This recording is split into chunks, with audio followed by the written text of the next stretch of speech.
چاچی مسلمان له غسل مړی له او دغه عیب پټ کو دغه عیب چاته ښکارا نه کو غفر الله له 40 مره سلویخ ځل به الله معاف کی سلویخ کرت به الله معاف کی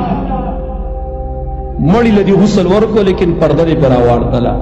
پټ دی کسر یو نه ویل خلکو ته جیاره جی بدنې دسی او شینشه او فلان او بویتی تو وغیرہ نه نه پرده پر راوړتله غفر الله له 40 مره سلویخ کرت بدی الله معاف کی زمانو یو کرت معافین زمنګ د پاردار څخه بهتر او سلویخ ځل بدی الله معاف کی وی سلویخ کرت ومن حفر له فأجنه او چاچ ول قبر وکنستو بے په قبر کې دفنن کو اجری علیه کاجر مسکن اسکنه ایاه الى یوم القیامه دمر ثواب او ته ملاویږي لکه سړی چې چاله کور ورکی او دوی ته به خیراتی وسیږي تر قیامت د ورځې پورې چاله کور ورکی خیراتی چې د قیامت پورې دا خیراتی شوستا چاچ ول قبر وکنس دمر ثواب ته ملاویږي ومن كفنه كساه الله يوم القيامة من سندس ويستبرق الجنة او چاچی ولا کپن ورک مسلمان لچا کپن ورک الله و ته پورس د قیامت نریری خم او د پیړو ریخمي کپڑے واغوندي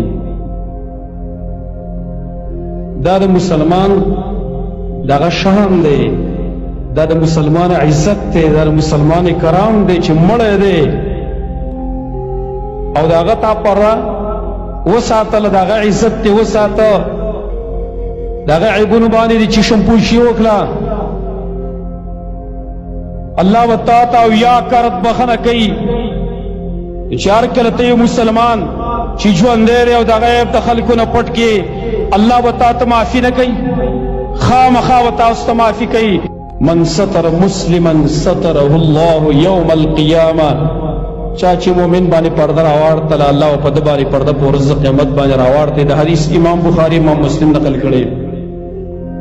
تمرونو ثوابي دومره زیات ته یو روایت کراغلی دی اگر چې بعض علماء په سند له کلام کړي دي شیخ شعیب الارنوود رحمه الله په تحقیق د سنن ابي داود کې ویلي دي چې حسن لغيري حدیث شیخ البانی متحسن ویلي دي نبی صلی اللہ علیہ وسلم فرمائی من رأى عورتا فسترها کان کمن احیا موعودتا چاچ د چا عیب ولید او پاغي پرده راوړتله دومره ثواب ته میلاو شو لکه چې ژوندۍ جینۍ چې په خاورو کې څوک خې وغه اخلاص کی